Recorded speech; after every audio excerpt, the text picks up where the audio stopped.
She wore a black turtleneck. She spoke in a deep, deliberate voice, and she promised to change the world with a single drop of blood. Her name was Elizabeth Holmes, and by the age of 30, she was the youngest self-made female billionaire on Earth. Her company was called Theranos, and at its peak, it was valued at $9 billion. Not a dollar of that valuation was built on a working product. She raised over $700 million from some of the richest, smartest, most powerful people in America. A former Secretary of State, a legendary venture capitalist, the founder of one of the world's biggest software companies, a media mogul. They all believed they were all wrong. This is the story of how a 19-year-old college dropout convinced Silicon Valley, Washington, and Wall Street that she had invented the future of medicine, when she had invented almost nothing at all. This is Theranos, built on a promise, buried by the truth. The story begins in 2003. Elizabeth Holmes was a student at Stanford University, studying chemical engineering. She was brilliant, intense, and obsessed with a single idea, an idea rooted in a very real human fear. Holmes hated needles, and she believed millions of people avoided getting blood tests because they were afraid, or because the process was slow, painful, and expensive. So she imagined something revolutionary. What if you could run hundreds of medical tests for cholesterol, for cancer, for infection, using just a single tiny drop of blood from a finger prick? No big needle, no vials, no waiting. It was a beautiful vision. Fast, cheap, painless medicine available to everyone. There was just one problem. The science didn't really work that way. A single drop of blood from a finger is tiny and easily contaminated. Running hundreds of accurate tests on it is extraordinarily difficult. Many experts would say at the time, essentially impossible. But Holmes didn't wait for the science. At 19, she dropped out of Stanford and used her tuition money to start the company that would become Theranos.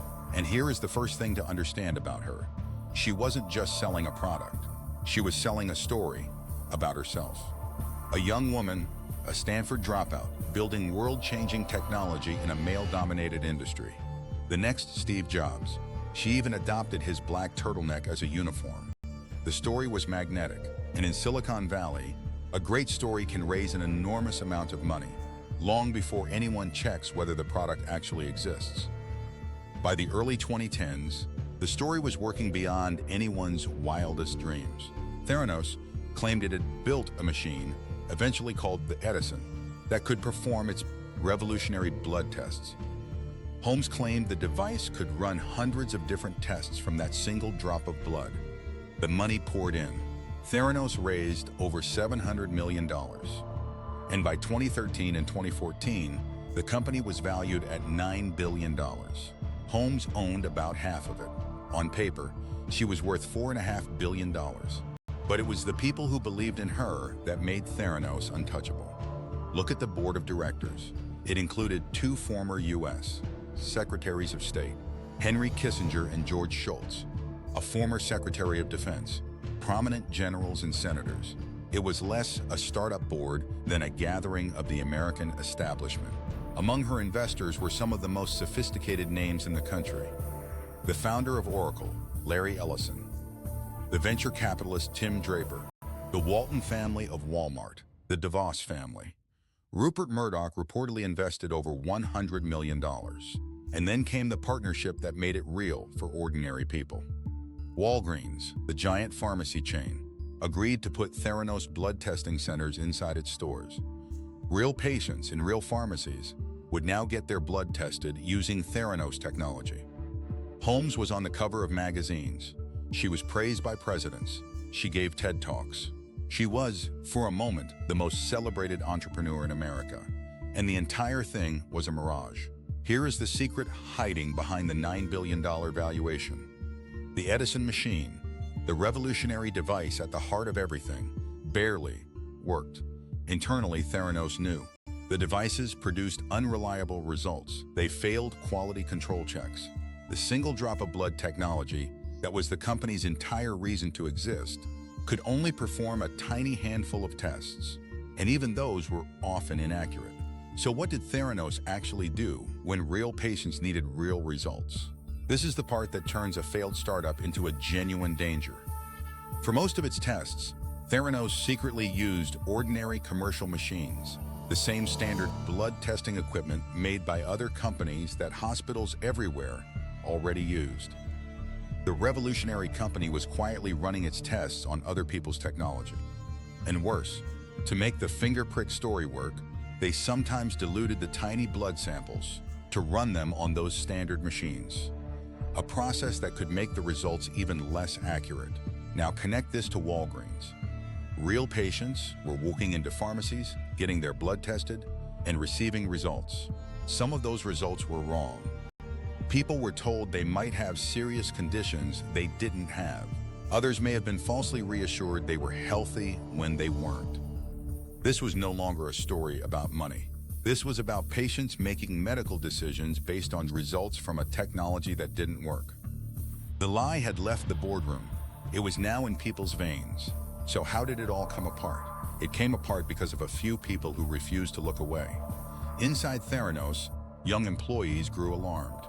Two of them, Erica Chung and Tyler Schultz, saw the failing tests and the manipulated results from the inside. Tyler Schultz was in an extraordinary position. His own grandfather, George Schultz, the former Secretary of State, sat on the Theranos board and adored Holmes. These young whistleblowers took an enormous risk. Theranos was known for aggressive secrecy and threatening legal action against anyone who spoke. Employees were intimidated, but they talked anyway. Their information reached a journalist at the Wall Street Journal named John Carreyrou. In October 2015, Carreyrou published a front-page investigation. It revealed that Theranos was barely using its own technology and that its results were unreliable. Theranos fought back ferociously. It denied everything. It threatened lawsuits. Holmes went on television to dismiss the reporting as the work of a confused critic. But the dam had broken. Regulators moved in. Federal inspectors examined the Theranos lab and found serious problems, so serious that they eventually banned Holmes from operating a lab. Walgreens ended the partnership and closed the testing centers. The medical journals, the regulators, the experts, they all confirmed what the whistleblowers had said. In June 2016, Forbes, which had once crowned Holmes a billionaire, revised her net worth from $4.5 billion to zero.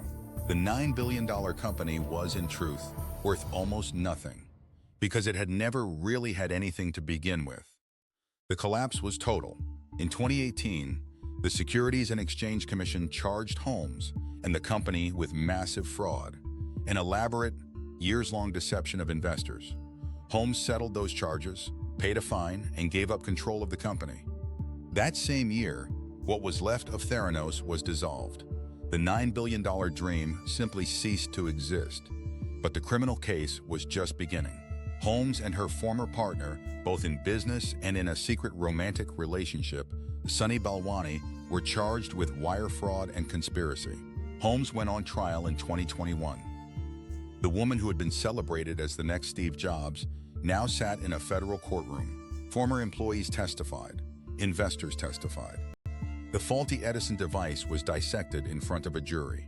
In January 2022, Elizabeth Holmes was found guilty on 4 counts of defrauding investors. She was later sentenced to more than 11 years in prison.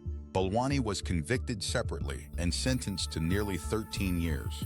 The youngest self-made female billionaire in America had become one of the most famous convicted fraudsters of her generation. So what is the real lesson of Theranos? It's easy to say Elizabeth Holmes was simply a liar, and she was convicted of fraud. But that explanation is too small for what actually happened. The harder question is this: how did she fool so many brilliant people? Because the people who believed in Theranos weren't fools. They were former Secretaries of State, billionaire investors, sophisticated venture capitalists who do this for a living. They had every resource to check. And that's the uncomfortable answer. They believed because they wanted to believe. The story was too good. A young woman changing the world. A device that would democratize medicine. To doubt it felt cynical, even cruel. There's a pattern in Silicon Valley. A culture that rewards bold vision. That funds the dream before the proof. That says fake it till you make it. Holmes took that culture to its absolute limit. She just never made it. And notice what almost no one did. For years, very few of those powerful investors demanded to see the technology actually work, independently verified, with real data. They invested in the story, the turtleneck, the magazine covers, the famous names already on the board. Each big name made the next one feel safe. Why check when Henry Kissinger is already on the board? That's how the smartest people in America got fooled. Not because they were stupid, because the story was beautiful, the crowd was prestigious, and no one wanted to be the one to ask the simple, devastating question: does it actually work? Theranos was built entirely on the answer everyone avoided. And when someone finally asked it out loud, the $9 billion empire collapsed into nothing, built on a promise, buried by a single question. If this story fascinated you, you're going to want to stick around. This channel is about empires like this, built to staggering heights on ambition, money, and belief, and then buried by the hidden truth underneath. Some are frauds, some are dynasties. Some are fortunes that took centuries to build and a single generation to lose. Subscribe and come with us, because the next story we tell is one of the greatest rises and falls in all of human history. A family that didn't just make money, but bought power, art, and even the church itself. I'll see you in the next one.